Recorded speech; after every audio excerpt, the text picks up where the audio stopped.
ಈ ಭಿಕಾರಿಗಳು ನನ್ನ ಮಗನ್ನ ಬುಟ್ಟಿಗೆ ಹಾಕೊಂಡು ಕೋಟ್ಯಾಧಿಪತಿಗಳಾಗಬೇಕು ಅಂತ ಅನ್ಕೊಂಡಿದ್ರೆ ನಾನು ಅದಕ್ಕೆ ಅವಕಾಶ ಮಾಡಿಕೊಡಲ್ಲ. ಅದು ಯಾವತ್ತೂ ಸಾಧ್ಯನೂ ಇಲ್ಲ.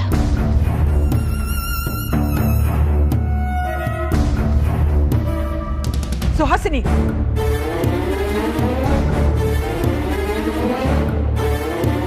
ಅವತ್ತು ನಿನ್ನ ಅಕ್ಕನ ಮನೇಲಿ ಏನು ಹೇಳ್ದೆ? ಓ, ಮರ್ತು ಹೋಗಿರ್ಬೇಕು. ನೆನಪು ಮಾಡ್ಕೊ. ಸಂಸ್ಕಾರ ಅನ್ನೋದು ಕ್ಲಾಸ್ ನೋಡ್ಕೊಂಡು ಬರಲ್ಲ, ಆದರೆ ಎಲ್ರಿಗೂ ಅದೇ ಥರ ಮಕ್ಕಳನ್ನ ಬೆಳೆಸೋಕೆ ಬರಬೇಕಲ್ವ? ಬೆಳೆಸೋದ್ರ ಮೇಲೆ ಬರುತ್ತೆ. ನನ್ನ ಮಕ್ಕಳು ನಾನು ಹಾಕಿರೋ ಗೆರೆನ ದಾಟಲ್ಲ. ನನ್ನ ಮಕ್ಕಳು ನಾನು ಹಾಕಿರೋ ಗೆರೆನ ದಾಟಲ್ಲ. ನಿನ್ನ ಮಕ್ಕಳು ನೀನು ಹಾಕಿದ ಗೆರೆನ ದಾಟಲ್ಲ ಅಂದೆ ಅಲ್ಲ? ನೀನು ಹಾಕಿದ ಗೆರೆ ಇನ್ನೂ ದೂರ ಇದೆಯಾ?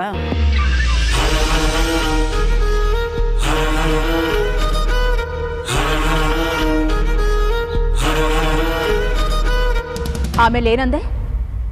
ಹಾಂ, ಸಂಸ್ಕಾರ. ಮಾತು ಉಪದೇಶ ಆಡಕ್ಕೆ ಚಂದನೆ ಹೊರತು ನಡ್ಕೊಳಕ್ಕಲ್ಲ.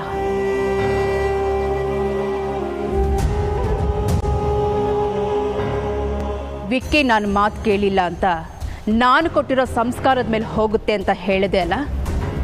ಹಾಗಾದರೆ ನೀನು ಕೊಟ್ಟಿರೋ ಸಂಸ್ಕಾರ ಎಂಥದ್ದು?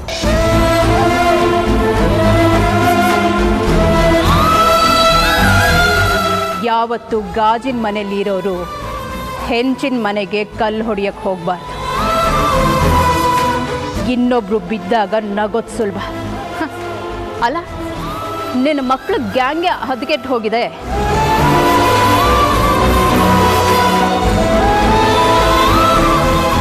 ಒಬ್ಳು ನನ್ನ ಮಗನ ಜೊತೆ ಸೇರಿಕೊಂಡು ಚಕ್ಕಂದ ಆಡ್ತಾಳೆ, ಇನ್ನೊಬ್ಳು ನನ್ನ ಇನ್ನೊಬ್ಬ ಮಗನ ಜೊತೆ ಸೇರಿಕೊಂಡು ದುಡ್ಡುಗೋಸ್ಕರ ಚಕ್ಕಂದ ಆಡೋಳನ್ನ ನನ್ನ ಮನೆ ಸೊಸೆ ಮಾಡಕ್ಕೆ ಹೊರಟಿದ್ದಾಳೆ.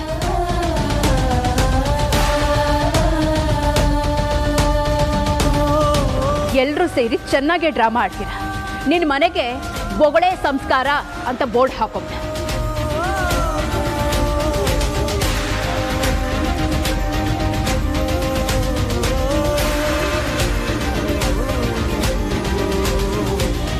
ಅಮ್ಮ ಪ್ಲೀಸ್ ಹೀಗೆಲ್ಲ ಮಾತಾಡಬೇಡಿ.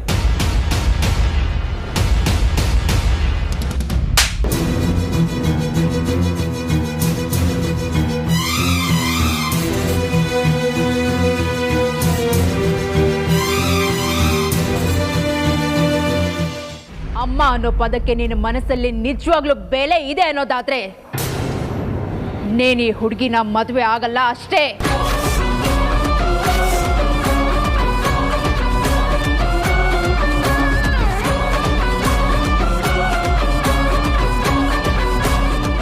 ಏ ಪರಿಮಳ, ನೀನು ಮಕ್ಕಳೆಲ್ಲ ದುಡ್ಡಿನ ಪಿಶಾಚಿಗಳು. ನನ್ನ ಮಕ್ಕಳಿಂದ ದೂರ ಇದ್ದರೆ ನಿಮಗೆ ಒಳ್ಳೇದು. ಮಾತಾಡೋ ಅವಕಾಶ ಎಲ್ರಿಗೂ ಸಿಗುತ್ತೆ, ಆದರೆ ಕೊಟ್ಟಿದ್ದನ್ನ ಮುಟ್ಟು ನೋಡ್ಕೊಳ್ಳೋ ಥರ ವಾಪಸ್ ಕೊಡೋ ಚಾನ್ಸು ನನ್ನಂತೊಳಗೆ ಮಾತ್ರ ಸಿಗತ್ತೆ. ನಿನ್ನ ಜಾಗದಲ್ಲಿ ನಾನೇನಾದರೂ ಇದ್ದಿದ್ರೆ ಎಷ್ಟೊತ್ತಿಗೆ ಕೆರೆನೋ ಬಾವಿನೋ ನೋಡ್ಕೊಳ್ತಿದ್ದೆ.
ನಿಮ್ ಕಾಲಿಗೆ ಬೀಳ್ತೀನಪ್ಪ, ನಿಜವಾಗ್ಲೂ ನಿನ್ನನ್ನ ನಾನು ಅಮಾಯಕಿ ಅಂತ ಅನ್ಕೊಂಡಿದ್ದೆ, ಆದ್ರೆ ಈಗ ಗೊತ್ತಾಗ್ತಾ ಇದೆ ಅದು ನಟನೆ ಅಂತ.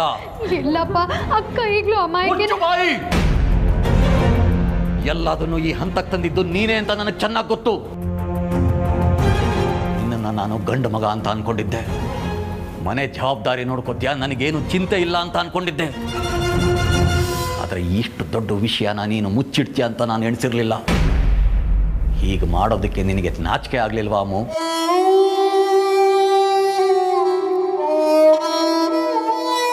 ಅಪ್ಪ, ಒಂದ್ ನಿಮಿಷ ನಮ್ಮ ಮಾತು ಕೇಳಪ್ಪ. ನಾವು ತಪ್ಪು ಮಾಡಿದ್ದೀವಿ ನಿಜ, ಅದ್ರ ಹಿಂದೆ ಇನ್ನು ಒಂದೇ ಒಂದು ಮಾತಾಡಿದ್ರು ಸಾಯಿಸ್ಬಿಡ್ತೀನಿ.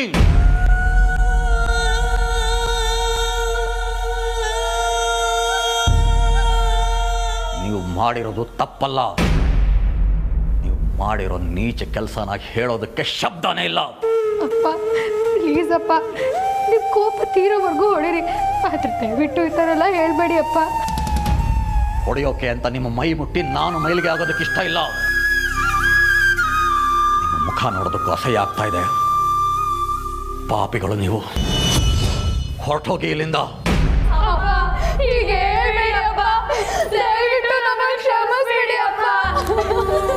ನಿಮ್ಮ ಹತ್ರ ಮಾತಾಡೋದಕ್ಕೆ ಇನ್ನೇನು ಉಳಿದಿಲ್ಲ.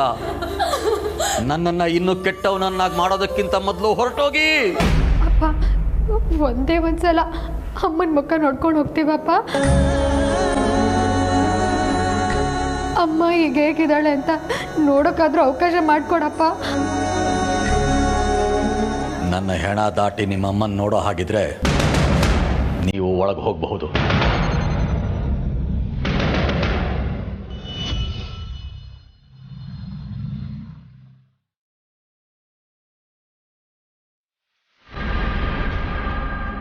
ಏನೇ ಕಷ್ಟ ಬಂದರೂ ಎಲ್ಲ ಎದುರಿಸಿ ಮಾನ ಮರ್ಯಾದೆ ಸಂಸ್ಕಾರ ಅಂತ ನಿಮ್ಮನ್ನ ವಹಿಸ್ಕೊಂಡು ಬಂದ್ಲು. ಅಂತ ಪುಣ್ಯಾತ್ಕಿತ್ತಿನ ಅಮ್ಮ ಅಂತ ಕರೆಯೋ ನೈತಿಕತೆನ ನೀವು ಕಳ್ಕೊಂಡಿದ್ದೀರಾ.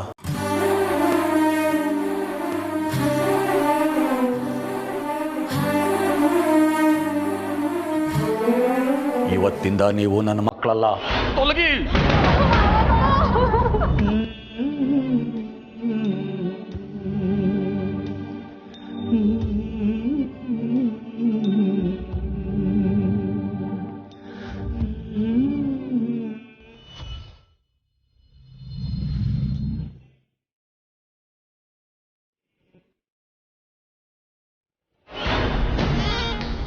ಚಿಕ್ಕಮ್ಮಂಗೆ ಇಷ್ಟೆಲ್ಲ ಆದಮೇಲೆ ಆರ್ತಿ ವಿಕಿ ಮದುವೆಗೆ ಚಿಕ್ಕಪ್ಪ ಒಪ್ಪಲ್ಲ. ನಾನು ಅಂದ್ಕೊಂಡಿದ್ದಾಗಿಲ್ಲ ಅಂದರೂ ನನಗೆ ಬೇಕಾಗಿದ್ದೇ ಆಯಿತು. ಪೇಷಂಟಿಗೆ ಪ್ರಜ್ಞೆ ಬಂದಿದೆ, ಹೋಗಿ ನೋಡಿ. ನಿಂತ್ಕೊಳ್ಳಿ. ಒಂದು ಸಲ ಹೇಳಿದ್ರೆ ಅರ್ಥ ಆಗಲ್ವಾ ನಿಮಗೆ? ದೇವತೆ ಎದುರು ದೆವ್ವಗಳನ್ನು ನಿಲ್ಲಿಸೋದಕ್ಕೆ ನನಗಿಷ್ಟ ಇಲ್ಲ. ಅವಳಿಗೂ ನಿಮ್ಮ ಅನಿಷ್ಟ ಮುಖಗಳನ್ನು ನೋಡೋದಕ್ಕೆ ಇಷ್ಟ ಇರೋಲ್ಲ. ಪುಣ್ಯಕ್ಕೆ ಅವಳಿಗೆ ಪ್ರಜ್ಞೆ ಬಂದಿದೆ. ಮತ್ತೆ ನೀವುಗಳು ಅವಳ ಎದುರುಗಡೆ ಹೋಗಿ ಅವಳಿಗೆ ಇನ್ನೇನು ಆಗೋದಕ್ಕೆ ನಾನು ಬಿಡೋದಿಲ್ಲ. ಹಾಗೆ ಹೇಳ್ಬೇಡಿ ಅಪ್ಪ, ನಮ್ಮ ತಪ್ಪಿಗೆ ಏನು ಬೇಕಾದ್ರೂ ಶಿಕ್ಷೆ ಕೊಡಿ, ಆದ್ರೆ ನೀವು ನಮ್ಮ ಮಕ್ಕಳೇ ಅಲ್ಲ ಅಂದಮೇಲೆ ನಿಮ್ಮ ಪಾಲಿಗೆ ನಾವು ಸತ್ತು ಹೋಗಿದ್ದೀವಿ. ಇನ್ನು ನನ್ನ ಪಾಲಿಗೆ ಎಲ್ಲ ಪರಿನೇ. ಇಷ್ಟೆಲ್ಲ ಕಷ್ಟ ಕೊಟ್ಟ ಮೇಲೂ ನಿಮಗೆ ಇನ್ನೂ ತೃಪ್ತಿ ಆಗಿಲ್ಲ ಅಲ್ವಾ? ನಮ್ಮ ಪ್ರಾಣ ಹೋಗೋವರೆಗೂ ನಿಮಗೆ ಸಮಾಧಾನ ಆಗೋಲ್ಲ ಅಲ್ವಾ? ಇನ್ನು ನಿಮ್ಮ ಬಣ್ಣದ ಮಾತಿಗೆ ನಾನು ಯಾವತ್ತೂ ಕರೆದೋಲ್ಲ. ಹೊರಟು ಹೋಗಿ ಅಂದರೆ ಹೊರಟು ಹೋಗಿ ಅಷ್ಟೇ.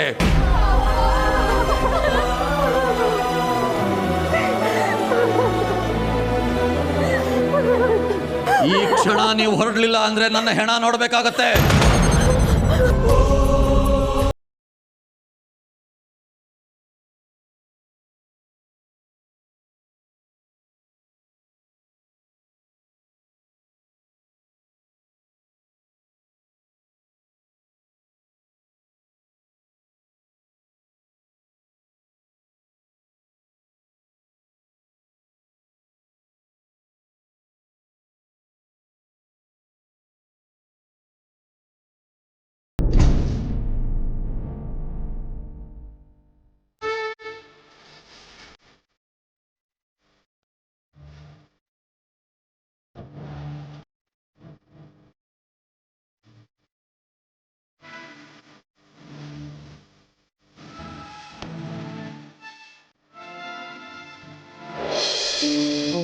ಬರೆ ಕವಿತೆ ಬಂತು ಖಾಲಿ ಪುಟವಾ ಹುಟ್ಟು ಸಾವುಗಳ ಗೊಟ್ಟು ಬಿಡಿಸೋರು ಯಾರು.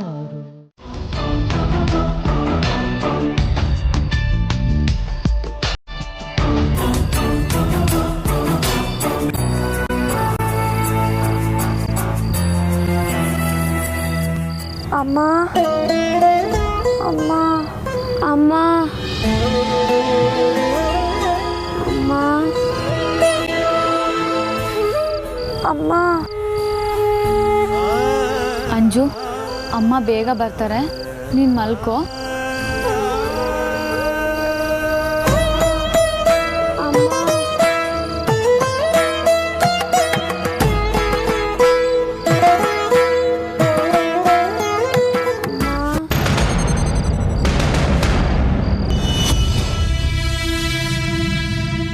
ಈ ಕಾರ್ನ ಎಲ್ಲೋ ನೋಡಿದ್ದೀನಲ್ಲ, ಯಾರಿರಬಹುದು?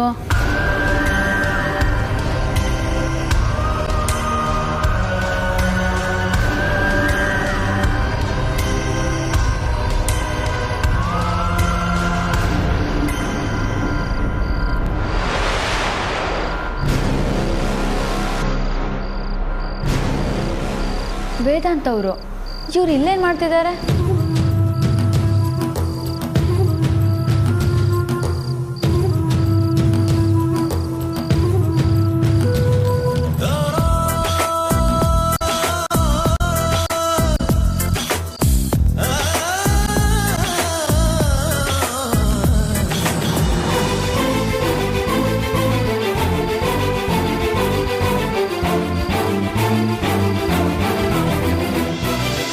ತುಂಬ ಚಳಿ ಆಗ್ತಿದೆಯಾ?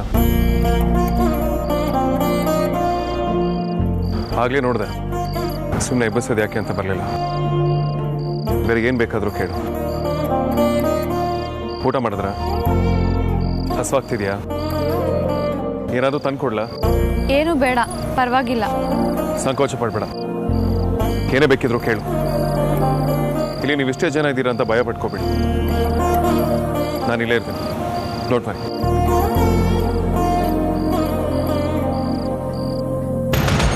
ಯಾರು ಕೊಟ್ಟರು, ಹೇಗೆ ಅರೇಂಜ್ ಆಯಿತೋ ಒಂದು ಗೊತ್ತಿಲ್ಲ ಕಣೆ. ಆ ಫ್ಲವರ್ ಡೆಕೋರೇಟರ್ಗೆ ಫೋನ್ ಮಾಡಿ ಫುಲ್ ಅಮೌಂಟ್ ಬಂದಿದೆ, ಹಾಗೆ ನೀವು ಯಾರ್ಯಾರ ಹತ್ರ 4 ಲಕ್ಷ ಸಾಲ ಮಾಡಿದ್ರೋ ಅದಷ್ಟು ಪೂರ್ತಿ ತೀರು ಹೋಗಿದೆ ಅಂದ. ನನ್ನ ತಾಳಿನ ವಾಪಸ್ ಕಳಿಸಿರೋರು ಅವರೇ ಆಗಿರಬೇಕು.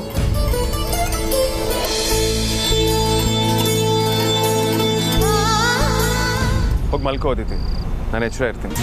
ನಮ್ಮ ಏರಿಯಾದಲ್ಲಿ ಅಂಥ ಪ್ರಾಬ್ಲಮ್ ಏನೂ ಇಲ್ಲ. ಹೇಗಿದ್ರು ಅಕ್ಕಪಕ್ಕದವರೆಲ್ಲ ನಾವು ಹೊರಗಿರೋದು ನೋಡಿದ್ದಾರೆ. ನೀವು ಹೋಗಿ ಬನ್ನಿ, ಪರವಾಗಿಲ್ಲ. ನಿಮ್ಮ ಅಕ್ಕ ನಿನಗೆ ಹೇಳಿದವಳಲ್ವೋ ಗೊತ್ತಿಲ್ಲ, ಸ್ವಲ್ಪ ದಿನಗಳಿಂದ ನಾನು ಮೀಟ್ ಮಾಡಬೇಕು ಅಂತ ನಿಮ್ಮ ಅಕ್ಕ ಇದೇ ಏರಿಯಾದಲ್ಲಿ ವೆಯ್ಟ್ ಮಾಡ್ತಿದ್ದೆ. ಆಗ ರೌಡಿಗಳು ಅವಳು ಹಿಂದೆ ಬಿದ್ದಿತ್ತು, ಗೊತ್ತಾ? ಇದು ರೆಸಿಡೆನ್ಷಿಯಲ್ ಏರಿಯಾ, ಇಲ್ಲಿ ಏನು ಅಂಥದ್ದೆಲ್ಲ ಪ್ರಾಬ್ಲಮ್ ಇಲ್ಲ. ಅಷ್ಟಕ್ಕೂ ನೀವು ಹೊರಗಡೆ ಹೀಗೆ ನಮಗೋಸ್ಕರ ರಾತ್ರಿ ಎಲ್ಲ ಕಾಯ್ತಿದ್ರಿ ಅಂತ ನಿಮ್ಮ ಅಮ್ಮಂಗೆ ಏನಾದರೂ ಗೊತ್ತಾದರೆ ದೊಡ್ಡ ರಾಮಾಯಣನೇ ಆಗೋಗುತ್ತೆ. ನೀವು ಹೊರಟು ಬಿಡಿ. ನಾನೀಗ ನಮ್ಮ ಮನೇಲಿ ಇರೋದಕ್ಕಿಂತ ಹೆಚ್ಚಾಗಿ ಇಲ್ಲಿರೋದು ಬೆಟರ್ ಅನ್ನಿಸ್ತದೆ. ಇನ್ಫ್ಯಾಕ್ಟ್ ನಮ್ಮಿಬ್ಬರು ಫ್ಯಾಮಿಲಿ ಮಧ್ಯೆ ಏನೂ ಪ್ರಾಬ್ಲಮ್ ಇಲ್ಲ ಅಂದಿದ್ದರೆ ನಾನು ನಮ್ಮನೆಗೆ ಕರ್ಕೊಂಡು ಹೋಗ್ತಿದ್ದೆ.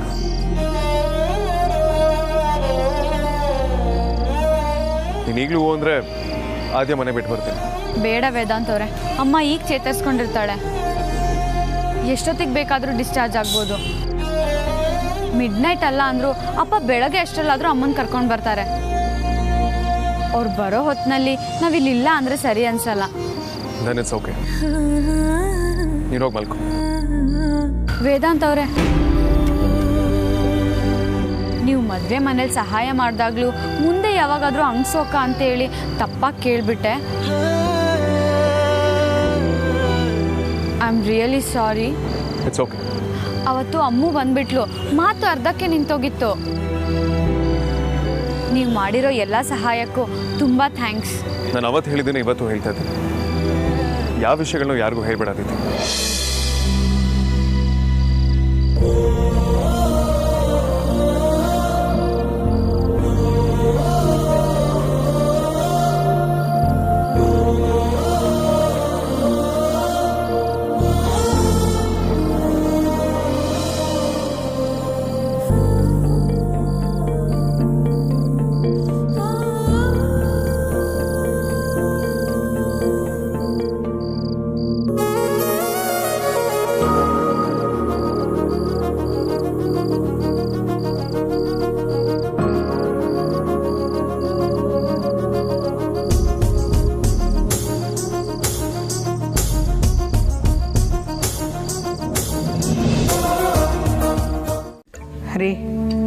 ನಾನು ಮನೆಗೆ ಬಂದಾಗಿಂದ ನೋಡ್ತಾ ಇದ್ದೀನಿ, ಒಂದು ಮಾತು ಆಡಿಲ್ಲ.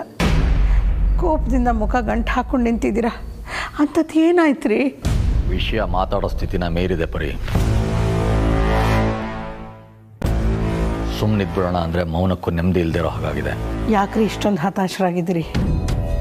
ನನಗೀಗ ಹೊರಗಡೆ ಜನ ಏನು ಅನ್ಕೋತಾರೆ, ಏನು ಮಾತಾಡ್ಕೋತಿದ್ದಾರೆ ಅನ್ನೋದಕ್ಕಿಂತ ಮನೇಲಿರೋ ನಾವು ಏನು ಅಂದ್ಕೊಂಡಿದ್ದೀವಿ ಅದಕ್ಕಿಂತ ಮುಖ್ಯವಾಗಿ ನಿಮ್ಮ ಮನಸ್ಸಿನಲ್ಲಿ ಏನಿದೆ, ನೀವು ನಮ್ಮ ಮಕ್ಕಳ ಬಗ್ಗೆ ಏನು ಅಂದ್ಕೊಳ್ತೀರ ಅನ್ನೋದೇ ನನಗೆ ಬೇಕು ರೀ.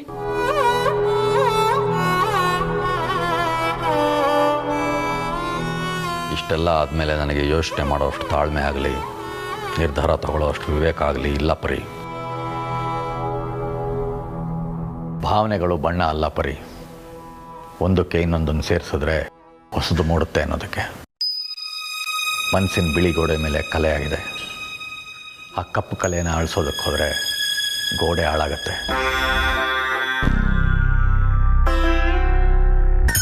ಅದ್ರ ಮೇಲೆ ಬಿಳಿ ಬಣ್ಣ ಬಳಿಯೋಣ ಅಂದರೆ ಆಗಿರೋದು ನಂಬಿಕೆ ದ್ರೋಹ. ಸಮಾಧಾನ ಮಾಡ್ಕೊಳ್ರಿ, ಭಾವಕರಾಗಬೇಡಿ. ಆಗಲ್ಲ ಪರಿ. ಅಷ್ಟಕ್ಕೂ ನಿನಗೆ ಹೀಗಾಗೋದಕ್ಕೆ ಇವರೇ ಕಾರಣ ಅಂದಮೇಲೆ ಇವರು ನನ್ನ ಮಕ್ಕಳೇ ಅಲ್ಲ.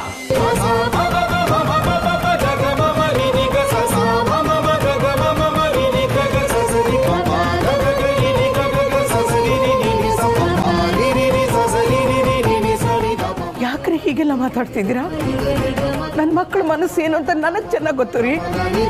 ಅವರು ವಟ ಅಂತ ಮಾತಾಡ್ಕೊಂಡು ಕಿತ್ತಾಡ್ಕೊಂಡ್ರು, ಮನಸ್ಸು ತುಂಬ ಸೂಕ್ಷ್ಮ ಗೊತ್ತಾ.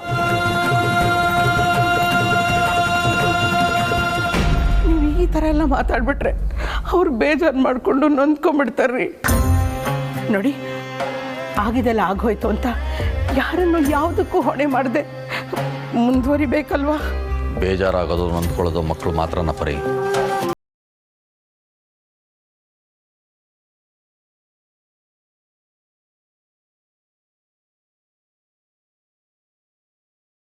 ಮಕ್ಕಳು ಅಂತ ತಲೆ ಮೇಲೆ ಹೊತ್ಕೊಂಡು ಓಡಾಡಿದ್ದೀವಿ. ಇವರನ್ನ ಬೆಳೆಸಿ ಒಂದು ಹಂತಕ್ಕೆ ತರೋ ಅಷ್ಟರಲ್ಲಿ ರಕ್ತನ ಬಸ್ತಿದ್ದೀವಿ. ಆದರೆ ಇವ್ರು ಮಾಡಿದ್ದೇನು? ಎಲ್ಲ ಜನರೆದುರು ಆರತಿ ಮಾಡಿದ ಮೋಸನ ಕ್ಷಮಿಸ್ಬೇಕಾ? ಇನ್ನು ಇವರು ವಿಷಯ ಗೊತ್ತಿದ್ದು ನಮ್ಮಿಂದ ಮುಚ್ಚಿಟ್ಟು ನಮಗೆ ಮೋಸ ಮಾಡಿದ್ರಲ್ಲ, ಮನೇಲೆ 2 ಪಕ್ಷ ಮಾಡಿದ್ರಲ್ಲ, ಅದನ್ನು ಕ್ಷಮಿಸ್ಬೇಕಾ? ದಯವಿಟ್ಟು ಹೀಗೆಲ್ಲ ಮಾತಾಡಬೇಡ್ರಿ. ನಮ್ಮ ಮಕ್ಕಳ ಮನಸ್ಸು ಏನು ಅಂತ ನನಗೆ ಚೆನ್ನಾಗಿ ಗೊತ್ತು. ಅವ್ರು ನಮ್ಮ ಬಗ್ಗೆ ಯೋಚನೆ ಮಾಡದೆ ಹೋಗಿದ್ದಿದ್ರೆ ಪರಿಸ್ಥಿತಿ ಇನ್ನೂ ಹದಗೆಟ್ಟು ಹೋಗಿರೋದು. ನೋಡಿ, ಅವಳಿಗೆ ಅವಳ ಸ್ವಾರ್ಥನೇ ಮುಖ್ಯ ಆಗಿದ್ದಿದ್ರೆ ಅವಳು ಪ್ರೀತಿಸಿದವನ ಜೊತೆ ಹೋಗಿರೋಳು. ಓಡೋಗಿಲ್ಲ ಅನ್ನೋದು ಬಿಟ್ಟರೆ ಬೇರೆ ಏನೂ ಆಗಿಲ್ಲ ಪರಿ. ಇಲ್ಲ ರೀ, ಅವೆರಡಕ್ಕೂ ತುಂಬ ವ್ಯತ್ಯಾಸ ಇದೆ. ಅವಳಿಗೆ ನಮ್ಮ ಮೇಲೆ ಪ್ರೀತಿ ಗೌರವ ಇರೋದ್ರಿಂದಲೇ ಅವಳು ಪ್ರೀತಿ ವಿಚಾರನ ನಮ್ಮಿಂದ ಮುಚ್ಚಿಟ್ಲು. ನಮ್ಮ ಮೇಲೆ ಕಾಳಜಿ ಇರೋದ್ರಿಂದನೇ ಹೇಗಾದರೂ ಮಾಡಿ ನಾವು ಒಪ್ಕೋಬೇಕು ಅಂತ ಹೀಗೆ ನಡ್ಕೊಂಡ್ಲು. ವಹಿಸ್ಕೊಟ್ಟು ಬರೋದಕ್ಕೂ ಒಂದು ಮಿತಿ ಇದೆ ಪರಿ. ಇವರು ತಪ್ಪೇ ಮಾಡಿಲ್ಲ ಅನ್ನೋ ಹಾಗೆ ಮಾತಾಡ್ತಾ ಇದೆಯಲ್ಲ. ನಿನಗೆ ಹೀಗಾಗೋ ಥರ ಮಾಡಿದ್ದಾದರೂ ಅಪರಾಧ ಅಲ್ವಾ? ನಮ್ಮ ಮಕ್ಕಳು ತಪ್ಪು ಮಾಡಿಲ್ಲ ಅಂತ ನಾ ಹೇಳ್ತಿಲ್ಲ ರೀ, ಖಂಡಿತ ತಪ್ಪು ಮಾಡಿದ್ದಾರೆ. ವಿಷಯ ಮುಚ್ಚಿಟ್ಟಿದ್ದ ತಪ್ಪೆ, ಆದರೆ ನನಗೆ ಹೀಗಾಗಿದ್ದ ಕಾರಣ ಅದಲ್ಲ. ಸುಹಾಸಿನಿ ಆಡಿದ ಮಾತುಗಳಿಗೆ ನೋವಾಗಿ ಹೀಗಾಯ್ತೆ ಹೊರತು ನನ್ನ ಮಕ್ಕಳು ಮೋಸ ಮಾಡಿದ್ರು ಅಂತಲ್ಲ. ಆದರೆ ನಾವಿಲ್ಲೊಂದು ವಿಷಯ ಗಮನಿಸಬೇಕು ರೀ. ನಮ್ಮ ಮಕ್ಕಳು ನಮ್ಮಿಂದ ವಿಷಯ ಮುಚ್ಚಿಟ್ರು ಅಂತ ಮಾತ್ರ ಯೋಚನೆ ಮಾಡಿದೆ. ಮಕ್ಕಳು ನಮ್ಮ ಹತ್ರ ಬಂದು ಒಂದು ವಿಷಯ ಮಾತಾಡ್ದಿರೋ ಹಾಗೆ ಕಟ್ನಿಟ್ಟು ಮಾಡಿದ್ವಲ್ಲ, ಅದು ತಪ್ಪಲ್ವಾ?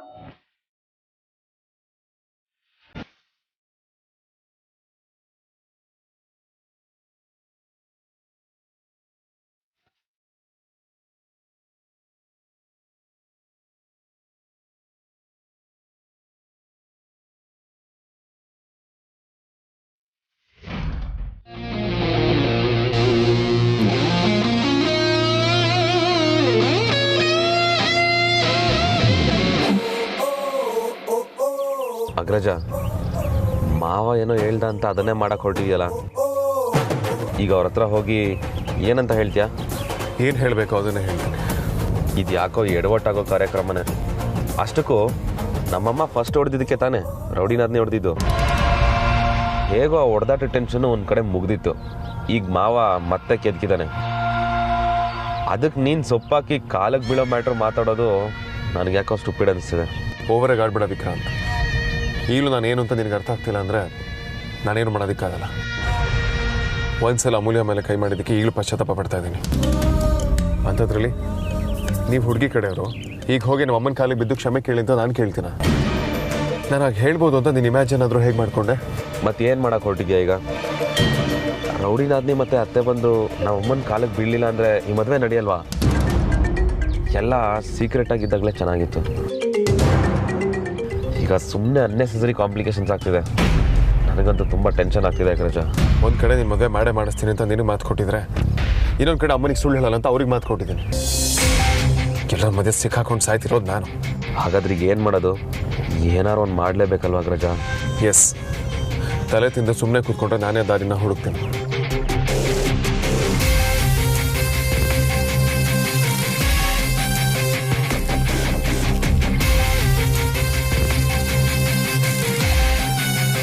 ನಿಮ್ಮೆಲ್ಲ ಮಕ್ಕಳು ಆರತಿಗೋಸ್ಕರ ಒಂದಲ್ಲ ಒಂದು ತ್ಯಾಗ ಮಾಡಿದ್ದಾರೆ ಚಿಕ್ಕಪ್ಪ. ಇರಬಹುದು, ಆದರೆ ಮದುವೆ ಅನ್ನೋದು ಚಿಕ್ಕ ವಿಚಾರ ಅಲ್ಲ. ನಾವು ಎಲ್ಲ ನೆಂಟರಿಷ್ಟನ್ನೆಲ್ಲ ಕರೆದು ಶಕ್ತಿ ಮೀರಿ ಪ್ರಯತ್ನ ಪಟ್ಟಿದ್ದೀವಿ. ಆದರೆ ನಮ್ಮ ಬೆನ್ನು ಹಿಂದೆನೇ ನಮ್ಮ ಮನೆಯಲ್ಲಿ ಇನ್ನೊಂದು ಮದುವೆ ತಯಾರಿ ನಡೀತಿತ್ತು ಅಂದರೆ ಅದನ್ನು ಸಹಿಸ್ಕೊಳ್ಳೋದಕ್ಕೆ ಸಾಧ್ಯನಾ ಸಾರ್ಥಕ? ನೀನಾಗಿದ್ದರೆ ಸಹಿಸ್ಕೊತಾ ಇದೆಯಾ? ನಿಮ್ಮ ಜಾಗದಲ್ಲಿ ನಿಂತು ನೋಡಿದಾಗ ನಿಮ್ಮ ಈ ಪ್ರಶ್ನೆ ಸರಿನೇ. ಆದರೆ ನಿಮ್ಮ ಮಕ್ಕಳು ನಿಮ್ಮ ಹಿಂದೆನೇ ನಿಮಗೆ ಮೋಸ ಮಾಡೋಕ್ಕೆ ನೋಡ್ತಿರಲಿಲ್ಲ. ನಿಮ್ಮ ಕಷ್ಟ, ನಿಮ್ಮ ಶ್ರಮ, ನಿಮ್ಮ ಕನಸು ಎಲ್ಲನೂ ಅವ್ರಿಗೆ ಚೆನ್ನಾಗಿ ಗೊತ್ತು. ಅದಕ್ಕೆ ಅವರು ಅದೇ ಮಂಟಪದಲ್ಲಿ ನಿಮ್ಮೆಲ್ಲರೆದುರು ಕೊನೆಗೆ ನಿಮ್ಮ ಒಪ್ಪಿಗೆ ತಗೊಂಡೇನೆ ಆರತಿನ ಅವಳು ಪ್ರೀತಿ ಮಾಡಿದ ಹುಡುಗನ ಜೊತೆ ಸೇರ್ಸೋಕೆ ಪ್ಲ್ಯಾನ್ ಮಾಡಿದ್ದು. ಅವ್ರ ದಾರಿ ಬೇರೆ ಆಗಿರ್ಬೋದು, ಆದರೆ ಗುರಿ ಕೊನೆಗೆ ಆರತಿನ ಮತ್ತು ವಿಕಿನ ನಿಮ್ಮ ಪಾದಕ್ಕೆ ಬೀಳ್ಸೋದಾಗಿತ್ತು ಚಿಕ್ಕಪ್ಪ. ನನಗೂ ಫ್ರೆಂಡ್ಸ್ ಇದ್ದಾರೆ, ನಾನು ಪ್ರಪಂಚ ನೋಡಿದ್ದೀನಿ. ಆದರೆ ನನ್ನ ತಂಗಿರ ಥರ ನಾನು ಯಾರನ್ನೂ ನೋಡಿಲ್ಲ. ಅವರಿಗೆ ಮದುವೆ ಮಾಡಿಸ್ಬೇಕು ಅನ್ನೋದು ಅವ್ರ ಸ್ವಾರ್ಥ ಆಗಿರ್ಬೋದು, ಆದರೆ ಅವ್ರ ಪಾಲಿನ ಆ ಸ್ವಾರ್ಥದ ಅರ್ಥ ನೀವು ಚಿಕ್ಕಪ್ಪ. ನಿಮ್ಮ ಮೇಲಿನ ಗೌರವ ಮತ್ತು ಕಾಳಜಿ. ನಿಮ್ಮ ಜಾಗದಲ್ಲಿ ನಾನಿದ್ದಿದ್ರೆ ಏನು ಮಾಡ್ತಿದ್ದೆ ಅಂತ ಕೇಳಿದ್ರಿ ಅಲ್ವಾ ಚಿಕ್ಕಪ್ಪ?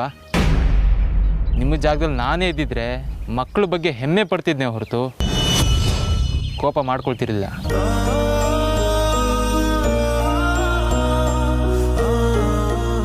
ಇಷ್ಟರ ಮೇಲೆ ನಾನು ಇನ್ನೇನು ಹೇಳೋದಿಲ್ಲ.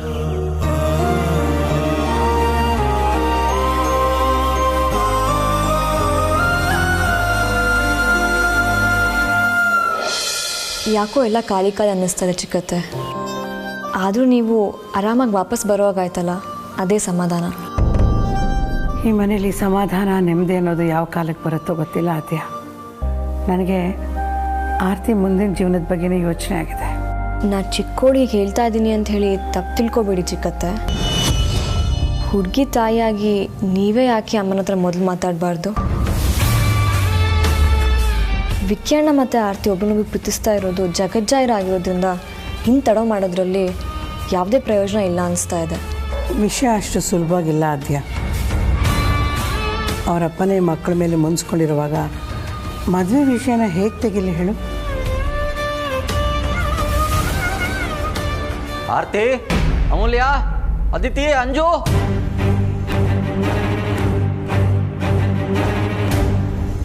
ಏನು ವಿಷಯ ರೀ?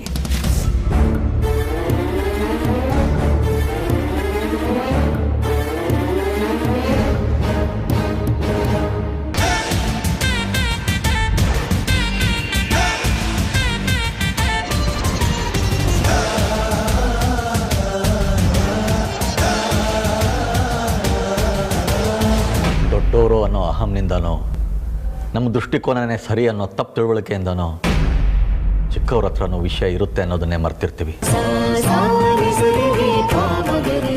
ಇವತ್ತು ನಿಮ್ಮ ಅಣ್ಣ ನನ್ನ ಕಣ್ಣು ತೆರೆಸ್ಬಿಟ್ರಮ್ಮ.